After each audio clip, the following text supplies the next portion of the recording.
ആശ്വാസം നേടാം. ഹൃത്തിനുള്ളിൽ ജീവൻ നൽകും വചനം, തിരുവചനം. പിതാവായ ദൈവത്തിൻ്റെ സ്നേഹവും പുത്രനായ യേശുക്രിസ്തുവിൻ്റെ കൃപയും ആശ്വാസദായകനായ പരിശുദ്ധാത്മാവിൻ്റെ സഹവാസവും ശാലോം പ്രേക്ഷകരായ നിങ്ങളുടെ കൂടെ എപ്പോഴും ഉണ്ടായിരിക്കട്ടെ. ദൈവവചനം ശ്രവിച്ച് വചനം തിരുവചന ശുശ്രൂഷയിൽ നമുക്ക് പങ്കുചേരാം. മക്കബേയക്കാരുടെ 2-ാം പുസ്തകം 12-ാം അധ്യായം 44 45 വാക്യങ്ങൾ. മരിച്ചവർ ഉയർക്കുമെന്ന് പ്രതീക്ഷയില്ലായിരുന്നുവെങ്കിൽ അവർക്ക് വേണ്ടി പ്രാർത്ഥിക്കുന്നത് നിഷ്പ്രയോജനവും ഭോഷത്വവുമാകുമായിരുന്നു. എന്നാൽ ദൈവഭക്തിയോടെ മരിക്കുന്നവർക്കായി ഒരുക്കിയിരിക്കുന്ന അമൂല്യ സമ്മാനത്തെക്കുറിച്ച് അവൻ പ്രത്യാശ പുലർത്തിയെങ്കിൽ അത് പാവനവും ഭക്തിപൂർണവുമായ ഒരു ചിന്തയാണ്. അതിനാൽ മരിച്ചവർക്ക് പാപമോചനം ലഭിക്കുമെന്നതിന് അവൻ അവർക്ക് വേണ്ടി പാപപരിഹാര കർമ്മം അനുഷ്ഠിച്ചു. ക്രിസ്തുവിൽ സ്നേഹമുള്ളവരെ, നവംബർ മാസം മരണമടഞ്ഞവരെ ഓർക്കുകയും അവർക്ക് വേണ്ടി പ്രത്യേകം പ്രാർത്ഥിക്കുകയും ചെയ്യുന്ന ഒരു മാസമാണെന്ന് നമുക്കറിയാം. വർഷത്തിൽ എല്ലാ വർഷവും നവംബർ മാസം കുടുംബങ്ങളിൽ നിന്ന്, സമൂഹങ്ങളിൽ നിന്ന്, വിശ്വാസ കൂട്ടായ്മകളിൽ നിന്നൊക്കെ മരണമടഞ്ഞവരെ ഓർക്കുവാനും പ്രാർത്ഥിക്കുവാനും സഭ നൽകുന്ന അനുഗ്രഹത്തിൻ്റെ നാളുകളാണ് നവംബർ മാസം. ഈ നവംബർ മാസത്തിൽ നമ്മുടെ പരേതരെ ഓർക്കുമ്പോൾ ഈ ദിനത്തിൽ അവർക്ക് വേണ്ടി നമുക്ക് എന്തൊക്കെ ചെയ്യാനായിട്ട് സാധിക്കും, പരേതരായിട്ടുള്ളവരോട് നമ്മൾ എടുക്കേണ്ട നിലപാടുകൾ എന്തൊക്കെയാണ് എന്ന് ഒന്ന് ധ്യാനിക്കാനായിട്ട് ഈ വചനം തിരുവചനത്തിൽ നമുക്ക് ഒരുങ്ങാം. മരിച്ചവർ ഓരോരുത്തരും അവർ നമ്മളെ ഓർമ്മിക്കുന്നുണ്ട്. എന്നാൽ നമ്മൾ മരിച്ചവരെ ഓർമ്മിക്കാറുണ്ടോ? നമ്മുടെ കുടുംബങ്ങളിൽ നിന്നൊക്കെ മരിച്ച വർഷങ്ങൾ കഴിയുമ്പോൾ പലപ്പോഴും ഈ ഓർമ്മകൾ, ആ ഓർമ്മകളുടെ ആ തീവ്രത നഷ്ടപ്പെടുന്നുണ്ടോ? അവരോടുള്ള സ്നേഹമുണ്ടോ? അവർക്ക് വേണ്ടി പ്രാർത്ഥിക്കുവാൻ, അവരെ ദൈവസന്നിധിയിൽ സമർപ്പിച്ച് അവരുടെ കുറവുകൾക്ക് പരിഹാരം ചെയ്ത് പ്രാർത്ഥിക്കുവാനൊക്കെ നമുക്ക് സാധിക്കണമെന്ന് സഭ പഠിപ്പിക്കുന്നുണ്ട്. മരിച്ചവർ നമ്മളെ ഓർക്കുന്നുണ്ട് എന്ന് പറയുവാനായിട്ട് കാരണം, ലൂക്കായുടെ സുവിശേഷത്തിൽ നമ്മൾ കാണുന്നുണ്ട് ധനികനായ മനുഷ്യനും ലാസറിൻ്റെയും ഉപമയിൽ. ധനികനായ മനുഷ്യൻ മരിച്ച് അടക്കപ്പെട്ടു. എന്നാൽ അവൻ ഈ ഭൂമിയിലായിരുന്നപ്പോൾ ദൈവത്തെ മറന്ന്, മനുഷ്യനെ മറന്ന് ജീവിച്ചതുകൊണ്ട് അവൻ്റെ ജീവിതം നിത്യ നരകാഗ്നിയിലേക്കാണ് ചെന്ന് വീഴുന്നത്. നരകത്തിൽ കിടക്കുമ്പോൾ അവൻ ലാസറിനെ കാണുകയാണ്. അവൻ്റെ ജീവിതത്തിൻ്റെ മുന്നിൽ ദരിദ്രനായി, ആരാലും ഗൗനിക്കപ്പെടാതെ അവഗണിക്കപ്പെട്ട അവസ്ഥയിൽ കിടന്ന ലാസർ അബ്രഹാത്തിൻ്റെ മടിയിൽ ഇരിക്കുമ്പോൾ ധനവാൻ അബ്രഹാത്തോട് പറയുന്നുണ്ട്, ധനവാൻ്റെ ഈ അഗ്നിയിൽ കിടന്നുള്ള വേദന ശമിപ്പിക്കുവാൻ ലാസറിനെ ഒന്ന് അയക്കുവാനായിട്ട്. എന്നാൽ അബ്രഹാം പറയുന്നത് എന്താണ്? ഞങ്ങൾക്കും തമ്മിൽ ഒരു അഗാധ ഗർത്തമുണ്ട്. ഇത് പറയുമ്പോൾ ധനവാൻ പെട്ടെന്ന് അവൻ്റെ ഭവനത്തിലെ ഓർക്കുകയാണ്. ഭൂമിയിൽ അവൻ്റെ സഹോദരന്മാരുണ്ട് 5 പേര്. അവർ തിന്നും കുടിച്ചും മതിച്ചുമൊക്കെ ജീവിക്കുകയാണ്. ദൈവത്തെ മറന്ന്, മനുഷ്യരെ മറന്ന് ജീവിച്ചാൽ ഇതേ നിത്യ അഗ്നിയിൽ, നാശത്തിൽ ഇവരും വന്ന് പതിക്കുമെന്നോർത്ത് ഈ ധനവാൻ അബ്രഹാത്തോട് യാചിക്കുകയാണ്, ഈ ഭൂമിയിലുള്ള ഈ 5 സഹോദരന്മാരുടെ അടുക്കലെങ്കിലും ഈ ലാസറിനെ ഒന്ന് വിട്ട് നേരായ ജീവിതം നയിക്കുവാൻ അവരോട് പറയണമെന്ന്. പ്രിയമുള്ളവരെ, ഇത് പറയാനായിട്ട് കാരണം മരിച്ചവർ നമ്മളെ ഓർക്കുന്നുണ്ട്, നമ്മളെ ഓർമ്മിക്കുന്നുണ്ടെന്ന് നമ്മൾ തിരിച്ചറിയണം. അപ്പോൾ ജീവിച്ചിരിക്കുന്ന നമ്മൾ മരിച്ചവരെ ഓർക്കുവാനും അവർക്ക് വേണ്ടി പ്രാർത്ഥിക്കുവാനും നമുക്ക് ധാർമ്മികമായ ഒരു കടമയുണ്ട് എന്ന് ഈ നവംബർ മാസം നമ്മെ ഓർമ്മിപ്പിക്കുകയാണ്. മരിച്ചവരോട് ഇരിക്കുന്നവർ എടുക്കേണ്ട 3 നിലപാടുകളും അവർക്ക് വേണ്ടി ചെയ്യേണ്ട 10 കാര്യങ്ങളും ഈ വചനം തിരുവചന ശുശ്രൂഷയിൽ നമുക്ക് മനസ്സിലാക്കാനായിട്ട് ശ്രമിക്കാം. മരിച്ചവരോട് ജീവിച്ചിരിക്കുന്നവർ ഒന്നാമത് ചെയ്യേണ്ടത് അവരെ പൂർണ്ണമായും ദൈവകരങ്ങളിൽ സമർപ്പിക്കണം. ദൈവകരങ്ങളിൽ സമർപ്പിക്കണം. കുറച്ച് നാളൊക്കെ നമ്മുടെ കൂടെ വസിച്ചു, നമുക്കൊരു അനുഗ്രഹമായി നമ്മുടെ ജീവിതത്തിൻ്റെ ഭാഗമായൊക്കെ നിന്നവർ ദൈവം അനുവദിച്ച നാളുകൾ കഴിയുമ്പോൾ ദൈവം അവരെ ദൈവസന്നിധിയിലേക്ക് തിരികെ വിളിച്ചു കൊണ്ടുപോകും. അപ്പോൾ നമ്മൾ അവരെ പിടിച്ചു വയ്ക്കുന്ന മനോഭാവം പാടില്ല. ദൈവം തന്നു, ദൈവം എടുത്തു എന്നുള്ള മനോഭാവത്തോടെ ദൈവമേ നിൻ്റെ കരങ്ങളിൽ ഈ പരേതരായിട്ടുള്ളവരെ ഞാൻ നൽകുന്നു എന്ന് പറയുവാനായിട്ട് കഴിയണം.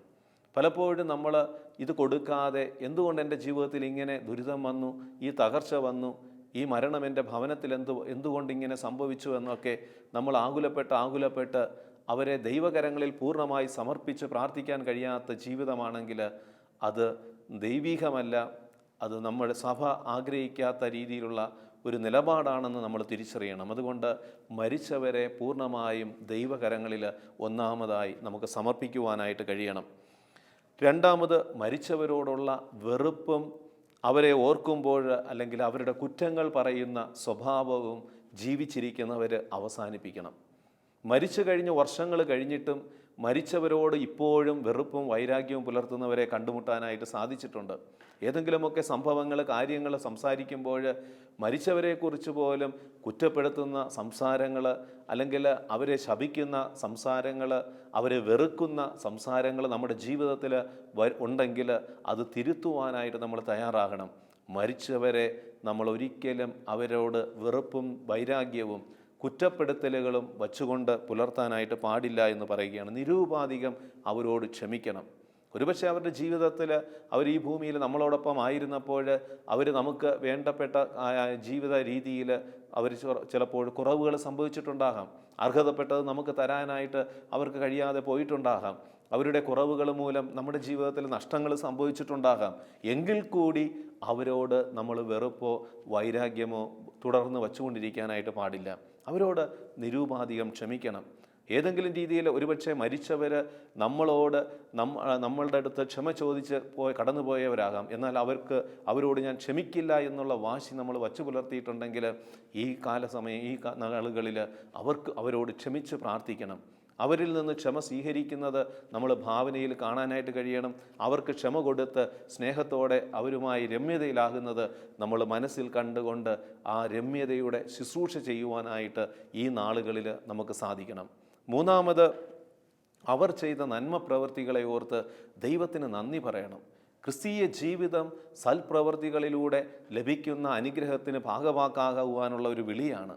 മരിച്ചവർ ഈ ഭൂമിയിലായിരുന്നപ്പോൾ നമ്മുടെയൊക്കെ ജീവിതത്തിൽ ഒത്തിരി നന്മകൾ, അനുഗ്രഹങ്ങൾ ചെയ്തിട്ടുണ്ട്. ഒരു കുഞ്ഞായിരുന്ന നാളിൽ അവർ നമ്മളെ വളർത്തി പരിപോഷിപ്പിച്ചിട്ടുണ്ട്. നമ്മളെ അറിവില്ലാത്ത നാളുകളിൽ അക്ഷരജ്ഞാനം നൽകിയവരുണ്ട്. നമ്മളെ പരിചരിച്ച് സംരക്ഷിച്ചവരുണ്ട്. അവരുടെ കഷ്ടപ്പാടുകളിലും അവർ കുടുംബത്തെ നോക്കിയ അനേകരുണ്ട്.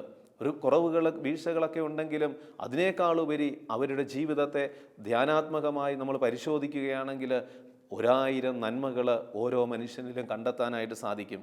കാരണം ഈ ഭൂമിയിൽ നന്മയില്ലാത്ത ഒരു മനുഷ്യനുമില്ല. കർത്താവായ ഈശോ അത് വളരെ വ്യക്തമായിട്ട് പഠിപ്പിക്കുന്നുണ്ട്. എല്ലാ മനുഷ്യരിലും നന്മകളുണ്ട്. അപ്പോൾ മരിച്ചുപോയവരുടെ നന്മകൾ കണ്ടെത്തി അതിനെ ഓർത്ത് ദൈവത്തിന് നന്ദിയും സ്തുതിയും പറയുമ്പോൾ പ്രിയമുള്ളവരെ അവരുടെ ജീവിതം ഒരു അനുഗ്രഹമായിട്ട് മാറും. അതുകൊണ്ട് ജീവിച്ചിരിക്കുന്ന നാം ഓരോരുത്തരും ഈ നാളുകളിൽ അവരെ ഓർത്ത് നന്ദി പറയണം. ദൈവമേ, അവരെ ഓർത്ത് ഞാൻ നന്ദി പറയുന്നു. അവരെൻ്റെ ജീവിതത്തിൽ ചെയ്ത ഇന്ന അനുഗ്രഹങ്ങളെ ഓർത്ത് ഞാൻ നിനക്ക് നന്ദി പറയുന്നു എന്ന് പറയുവാനായിട്ട് സാധിക്കണം. പ്രഭാഷകന്റെ പുസ്തകം 7-ാം അധ്യായം 33 മുതൽ 35 വരെയുള്ള വചനഭാഗമൊന്ന് നമ്മൾ ശ്രവിക്കുന്നത് നന്നായിരിക്കും. ജീവിച്ചിരിക്കുന്നവർക്ക് ഉദാരമായി നൽകുക, മരിച്ചവരോടുള്ള കടമ മറക്കരുത്, കരയുന്നവനിൽ നിന്ന് മുഖം തിരിക്കരുത്, വിലപിക്കുന്നവനോട് കൂടെ വിലപിക്കുക, രോഗിയെ സന്ദർശിക്കുന്നതിൽ വൈമനസ്യം കാണിക്കരുത്. അത്തരം പ്രവൃത്തികൾ നിന്നെ പ്രിയങ്കരനാക്കും. ഓരോ പ്രവൃത്തിയും ചെയ്യുമ്പോൾ ജീവിത അന്ത്യത്തെപ്പറ്റി ഓർക്കണം, എന്നാൽ നീ പാപം ചെയ്യുകയില്ല. പ്രിയമുള്ളവർ, ഈ വചനം പഠിപ്പിക്കുന്ന ഈ ഭൂമിയിൽ ജീവിച്ചിരിക്കുന്ന ഞാനും നിങ്ങളുമൊക്കെ ചെയ്യേണ്ട പ്രവൃത്തികളെക്കുറിച്ച് വളരെ പ്രഭാഷകൻ ആധികാരികമായിട്ട് പഠിപ്പിക്കുകയാണ്. കാരണം ജീവിച്ചിരിക്കുന്നവർക്ക് നമ്മൾ ഉദാരമായി കൊടുക്കണം. മറ്റുള്ളവർക്ക് അർഹതപ്പെട്ടത് പിടിച്ചു വച്ചിട്ട് നമ്മൾ ജീവിക്കുകയാണെങ്കിൽ നമ്മുടെ കുടുംബങ്ങളിൽ നിന്ന് മരണമടഞ്ഞിട്ടുള്ളവരെ നമ്മൾ വേദനിപ്പിക്കുകയാണ്. അവരുടെ ജീവിതത്തിൽ ദുരിതങ്ങൾ വീണ്ടും നമ്മൾ പകർന്നു കൊടുക്കുവാനായിട്ട് അത് കാരണമാകും. അതുകൊണ്ട് ജീവിച്ചിരിക്കുന്നവർ തമ്മിൽ ഒരു പരസ്പര സ്നേഹവും ഉദാരമായി സഹായിക്കുന്ന നിലപാടുകളും എടുക്കണം. അതോടൊപ്പം മരിച്ചവരോടുള്ള കടമകൾ മറക്കരുത്. മരണമടഞ്ഞ വർഷങ്ങൾ കഴിയുമ്പോൾ പിന്നെ അവരൊക്കെ നമ്മുടെ മനസ്സുകളിൽ നിന്ന്, ഓർമ്മകളിൽ നിന്ന് മറഞ്ഞു പോകുന്ന ഒരവസ്ഥ ഒരിക്കലും ഉണ്ടാകരുത്. പ്രിയമുള്ളവരെ, ഈ ഭൂമിയിലായിരുന്നപ്പോൾ എന്നെങ്കിലും കണ്ടുമുട്ടിയ വ്യക്തികളാകാം മരിച്ചു പോയിട്ടുള്ളവർ, അല്ലെങ്കിൽ നമ്മുടെ ജീവിതങ്ങളിൽ എന്തെങ്കിലും നമ്മുടെ ജീവിതങ്ങളിൽ ഇടപെട്ട വ്യക്തികളാകാം. അവരെ നമ്മൾ ഒരിക്കലും മറക്കുവാനായിട്ട് പാടില്ല. ഈ ഭൂമിയിൽ നമ്മൾ ജീവിച്ചിരിക്കുന്നിടത്തോളം കാലം നമ്മളുമായി ബന്ധപ്പെട്ട് കടന്നു പോയിട്ടുള്ളവരെ, മരണത്തിലൂടെ ഈ ഭൂമിയിൽ നിന്ന് കടന്നു പോയിട്ടുള്ളവരെ എപ്പോഴും ഓർക്കുവാനും അവർക്ക് വേണ്ടി പ്രാർത്ഥിക്കുവാനും നമ്മൾ കഴിയുമ്പോഴാണ് നമ്മുടെ ജീവിതത്തിൽ ഒരു അനുഗ്രഹം നിലനിൽക്കുന്നത്. മരിച്ചവർക്ക് വേണ്ടി നമ്മൾ ചെയ്യേണ്ട 10 കാര്യങ്ങൾ ഒന്ന് ധ്യാനപൂർവ്വം ഒന്ന് മനസ്സിലാക്കാം. കാരണം ഈ 10 കാര്യങ്ങൾ നമ്മുടെ ജീവിതത്തിൽ അവർക്ക് വേണ്ടി അനുഷ്ഠിക്കുകയാണെങ്കിൽ അത് അവരുടെ പരേതരായിട്ടുള്ള ആത്മാക്കൾക്ക് ആശ്വാസവും അനുഗ്രഹവുമാകും. അതിനേക്കാളുപരി ജീവിച്ചിരിക്കുന്ന നമുക്ക്, നമ്മുടെ തലമുറയ്ക്ക് അതൊരു അനുഗ്രഹവും ബലവുമായി മാറും. ഒന്നാമത് നമ്മൾ ചെയ്യേണ്ടത് മരിച്ചവർക്ക് വേണ്ടി വിശുദ്ധ കുർബാനയിൽ പങ്കെടുത്ത് വിശുദ്ധ കുർബാന അർപ്പിച്ച് അവർക്ക് വേണ്ടി പ്രാർത്ഥിക്കുക. വിശുദ്ധ പാദ്രിപ്പിയുടെ ജീവിതത്തിൽ ഒരു സംഭവമുണ്ട്. അദ്ദേഹം ഒരു ദിവസം ശുദ്ധീകരണ സ്ഥലത്തെ ആത്മാക്കൾക്ക് വേണ്ടി വിശുദ്ധ കുർബാന അർപ്പിച്ചു കഴിഞ്ഞപ്പോൾ ആ രാത്രിയിൽ കുറേ ആത്മാക്കൾ പാദ്രിപ്പിയുടെ അരികിൽ വന്ന് നന്ദി പറഞ്ഞു. ആ വിശുദ്ധ ബലിയുടെ ശക്തിയാൽ അവർക്ക് സ്വർഗരാജ്യത്തിൽ വിശുദ്ധരുടെ കൂട്ടായ്മയിൽ പങ്കുചേരുവാനായിട്ട് സഹായകമായി എന്ന് പറഞ്ഞുകൊണ്ട് അവർ നന്ദി പറയുന്നുണ്ട്. പ്രിയമുള്ളവരെ, വിശുദ്ധ കുർബാനയ്ക്ക് അത്രമാത്രം ശക്തിയുണ്ട്. മരിച്ചവർക്കും ജീവിച്ചിരിക്കുന്നവർക്കും അനുഗ്രഹം പ്രദാനം ചെയ്യുന്ന വിശുദ്ധ കുർബാന നമ്മൾ ഈ പരേതരായിട്ടുള്ളവരെ ഓർത്ത് അവർക്ക് വേണ്ടി കാഴ്ചയർപ്പിച്ച് പ്രാർത്ഥിക്കുവാനായിട്ട് നമ്മൾ തയ്യാറാകണം. പ്രിയമുള്ളവരെ, സഭയിൽ വിശുദ്ധ കുർബാന, മരിച്ചവർക്ക് വേണ്ടിയുള്ള കുർബാനകളുണ്ട്. ചില ഗ്രിഗോറിയൻ കുർബാനകളെന്ന് പറയും. 30 ദിവസത്തെ തുടർച്ചയായിട്ടുള്ള കുർബാന. ഈ ഗ്രിഗോറിയൻ കുർബാന എങ്ങനെയാണ് സഭയിൽ കടന്നു വന്നത് നമ്മൾ മനസ്സിലാക്കണം. മാർപ്പാപ്പ, ഗ്രഹരി മാർപ്പാപ്പ, അദ്ദേഹം മാർപ്പാപ്പയായിരുന്ന സമയത്ത് അദ്ദേഹത്തിന് എപ്പോഴും രോഗമുണ്ടാകും. ആ രോഗമുള്ള ശരീരമായിരുന്നു. അതുകൊണ്ട് ആ രോഗമുള്ള ആ ശരീരമായതുകൊണ്ട് അദ്ദേഹത്തെ ഒന്ന് പരിചരിക്കുവാനായിട്ട് എപ്പോഴും ഒരു ഡോക്ടർ കൂടെ ഉണ്ടായിരിക്കും. ആ ഡോക്ടർ ജസ്റ്റസ് എന്നാണ് ആ ഡോക്ടറിൻ്റെ പേര്. അദ്ദേഹം ഒരു ബെനഡിക്റ്റൻ മങ്കായിരുന്നു. ബെനഡിക്റ്റൻ സന്യാസിയായ ഈ ജസ്റ്റസ് ഗ്രഹറി മാർപ്പാപ്പയെ പരിചരിക്കുവാനായിട്ട് അദ്ദേഹത്തിൻ്റെ കൂടെ എപ്പോഴും ഉണ്ടായിരിക്കും. പക്ഷെ കുറച്ച് നാൾ കഴിഞ്ഞപ്പോൾ ഗ്രഹരി മാർപ്പാപ്പയെ പരിചരിച്ചിരുന്ന ഈ ഡോക്ടറിന് പെട്ടെന്ന് രോഗം വരികയാണ്. ഈ രോഗാവസ്ഥയിൽ കിടക്കുന്ന സമയത്ത് ഈ ഗ്രഹരി മാർപ്പാപ്പ ഈ ഡോക്ടറിൻ്റെ രക്തബന്ധത്തിലുള്ള ഒരു സഹോദരനെ വിളിച്ച് ഈ ഡോക്ടറിനെ പരിചരിക്കുവാനായിട്ട് ആവശ്യപ്പെട്ടു. അങ്ങനെ പരിചരിക്കുന്ന കൂട്ടത്തിൽ കുറച്ച് നാൾ കഴിഞ്ഞപ്പോൾ പെട്ടെന്ന് ഈ ജസ്റ്റസ് എന്ന് പറഞ്ഞ ഈ ബെനഡിക്റ്റൻ മങ്കായ ഡോക്ടർ മരണമടഞ്ഞു കഴിഞ്ഞ് അപ്പോഴാണ് അദ്ദേഹത്തെ പരിചരിച്ചുകൊണ്ടിരുന്ന അദ്ദേഹത്തിൻ്റെ രക്തബന്ധത്തിലുള്ള സഹോദരൻ ഈ ഗ്രഹരി മാർപ്പാപ്പയുടെ അടുത്ത് വന്നിട്ട് പറഞ്ഞു, അദ്ദേഹത്തിൻ്റെ മുറിയിൽ നിന്ന് എനിക്ക് 3 സ്വർണ്ണ നാണയങ്ങൾ കിട്ടി. പ്രിയമുള്ളവരെ, ദാരിദ്ര്യം വ്രതമായി സ്വീകരിച്ച ബെനഡിക്റ്റൻ സന്യാസ സമൂഹത്തിലുള്ള ഈ ജസ്റ്റസ് തന്നെ പരിചരിക്കുവാൻ, തന്നെ സഹായിക്കുവാനായിട്ട് വന്ന ഈ വിശ്വങ്കരനായ ഈ സന്യാസി ഈ ഒരു തെറ്റ് ചെയ്തു എന്നറിഞ്ഞപ്പോൾ ഗ്രഹരി മാർപ്പാപ്പയ്ക്ക് വല്ലാത്ത വിഷമമായി. കാരണം മരിച്ചു കഴിഞ്ഞ് ഇനി അദ്ദേഹത്തിന് അദ്ദേഹം എടുത്ത നിയമത്തിന് വിരുദ്ധമായിട്ട് അദ്ദേഹം പ്രവർത്തിച്ചു. ആ ദിവസം മുതൽ ഗ്രഹരി മാർപ്പാപ്പ അദ്ദേഹം ഈ ജസ്റ്റസ് എന്ന് പറഞ്ഞ ഈ ബെനഡിക്റ്റൻ മങ്കിന് വേണ്ടി പ്രാർത്ഥിക്കാൻ തുടങ്ങി. 30 ദിവസം തുടർച്ചയായിട്ട് കുർബാന അർപ്പിച്ച് പ്രാർത്ഥിച്ചു.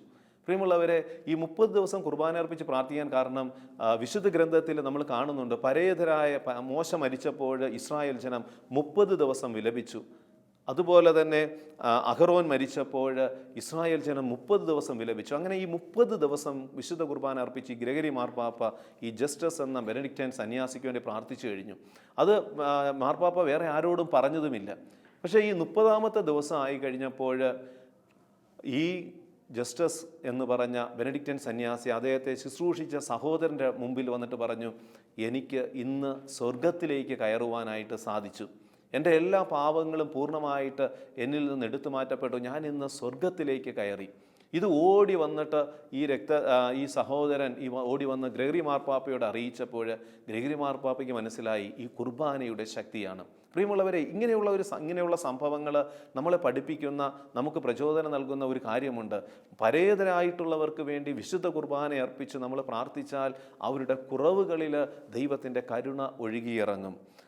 രണ്ടാമത് മരിച്ചവരെ ഓർത്ത് കുരിശിൻ്റെ വഴി പ്രാർത്ഥന നടത്തണം. നവംബർ മാസത്തിൽ പരേതരായിട്ടുള്ളവരെ ഓർത്ത് കുരിശിൻ്റെ വഴി പ്രാർത്ഥന നടത്തി അവരെ സഹായിക്കാനായിട്ട് നമ്മൾ തയ്യാറായാൽ അവരുടെ ജീവിതത്തിൽ അതൊരു അനുഗ്രഹമായിട്ട് മാറും. കാരണം ഈശോയുടെ പീഡാസഹന മരണത്തിൻ്റെ ആ അഭിഷേകവും അതിലൂടെ ലഭിക്കുന്ന രക്ഷയും ഈ പരേതരായ ആത്മാക്കൾക്കും ലഭിക്കുവാനായിട്ട് കുരിശിൻ്റെ വഴി പ്രാർത്ഥനകൾ സഹായകമാണ്.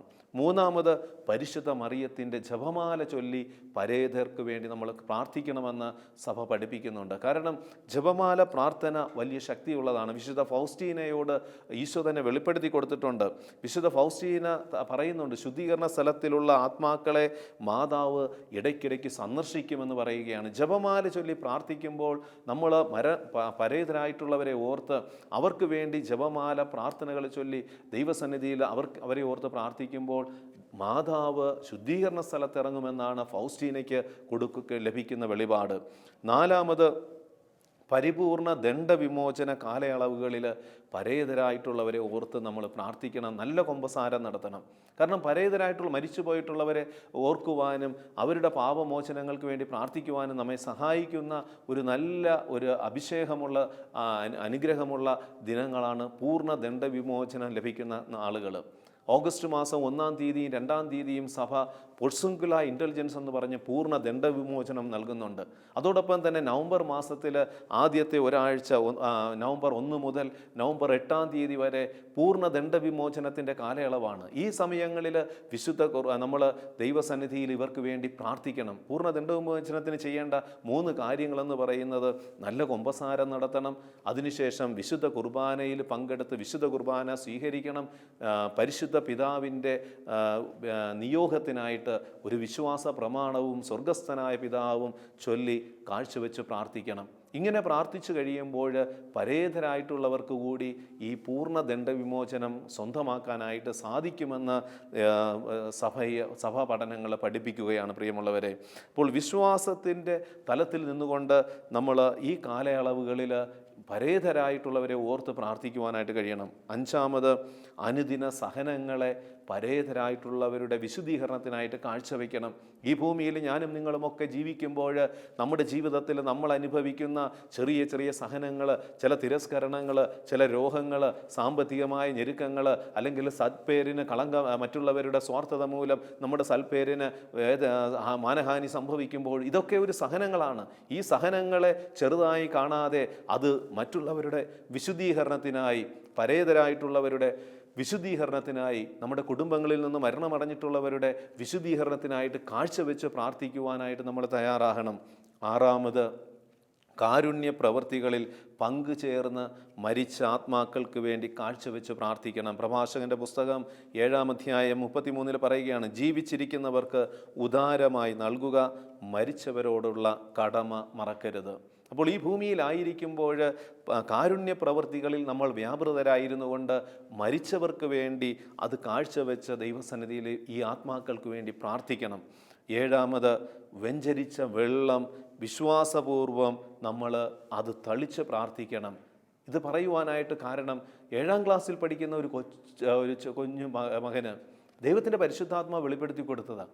അവൻ ഈ 7ാം ക്ലാസ്സിൽ പഠിക്കുകയാണെങ്കിലും അവന് ദൈവികമായ ചിന്തകളും വെളിപാടുകളും ദൈവാനുഭവമുള്ള പയ്യനായിരുന്നു. അതുകൊണ്ട് അവൻ വീട്ടിലൊക്കെ ഇരുന്ന് ശുദ്ധീകരണ സ്ഥലത്തെ ആത്മാക്കൾക്ക് വേണ്ടി പ്രാർത്ഥിക്കും. അവരുടെ വേദനകൾ, പീഡനങ്ങൾ.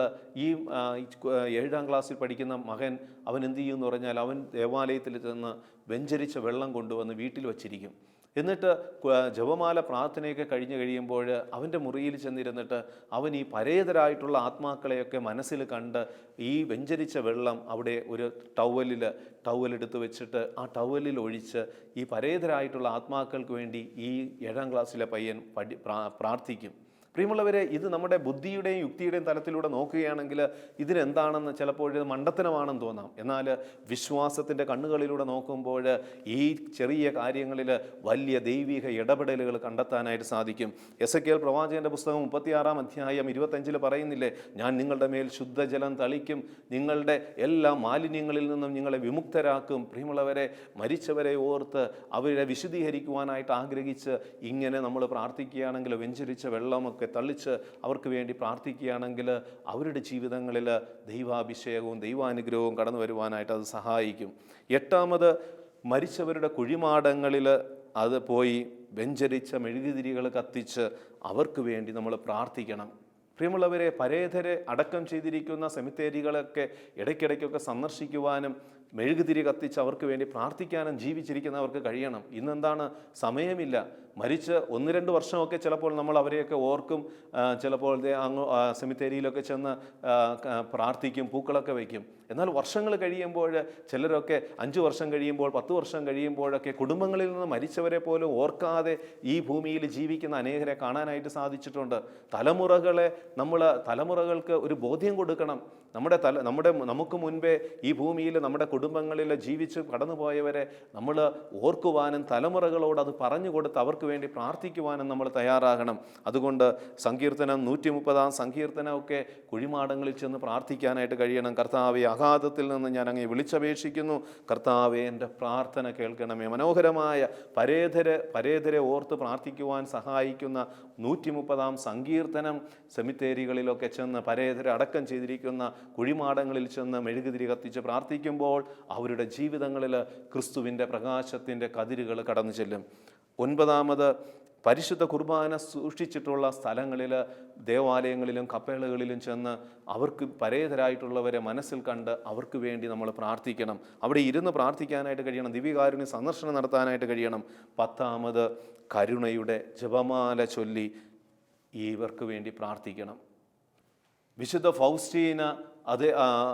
ഫൗസ്റ്റീനയുടെ ആ ഡയറി കുറിപ്പിൽ ഇപ്രകാരം പറയുന്നുണ്ട്. ജൂൺ മാസം 6-ാം തീയതി കൊടുത്ത ഒരു ദർശനമാണ്. 1937 ഈശോ ഫൗസ്റ്റീനയോട് സംസാരിക്കുകയാണ്. എൻ്റെ ആർദ്രത അപേക്ഷിക്കുന്ന ഏറ്റവും വലിയ പാപിയെപ്പോലും എനിക്ക് ശിക്ഷിക്കാനാകില്ല.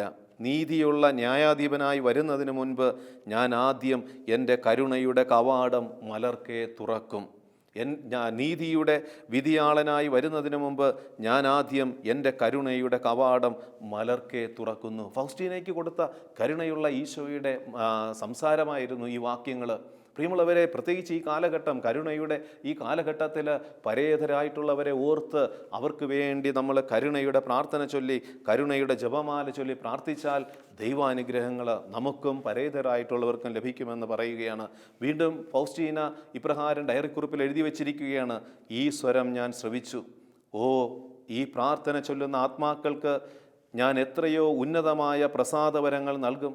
ഈ പ്രാർത്ഥന ചൊല്ലുന്നവർക്ക് വേണ്ടി എൻ്റെ ദയാർദ്രമായ കരുണയുടെ ആഴങ്ങൾ ഞാൻ തുറന്നുവിടും.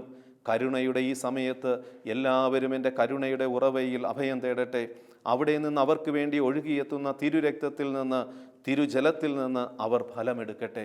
ഓരോ പ്രാവശ്യവും നമ്മൾ കരുണയുടെ ജപമാല പ്രാർത്ഥന ചൊല്ലി പ്രാർത്ഥിക്കുമ്പോൾ കർത്താവായ ഈശോയുടെ കുരിശിൽ നിന്ന്, അവൻ്റെ ശരീരത്തിൽ നിന്ന് ഒഴുകിയ തിരുരക്തത്തിൻ്റെയും തിരുജലത്തിൻ്റെയും അഭിഷേകം പരേതരായിട്ടുള്ള ആത്മാക്കളുടെ ജീവിതങ്ങളിൽ അത് അനുഗ്രഹമായി രൂപാന്തരപ്പെടുത്തുമെന്ന് നമ്മൾ തിരിച്ചറിയണം. പ്രിയമുള്ളവരെ, ഈ നവംബർ മാസം പരേതരായിട്ടുള്ള ആത്മാക്കളെ ഓർക്കുകയും അവർക്ക് വേണ്ടി പ്രാർത്ഥിക്കുവാനായിട്ട് പ്രത്യേകം നമ്മളെ സഹായിക്കുകയും ചെയ്യുന്ന ഈ മാസത്തിൽ നമുക്ക് പരേതരെ ഓർക്കാം, അവരെ സ്നേഹിക്കാം.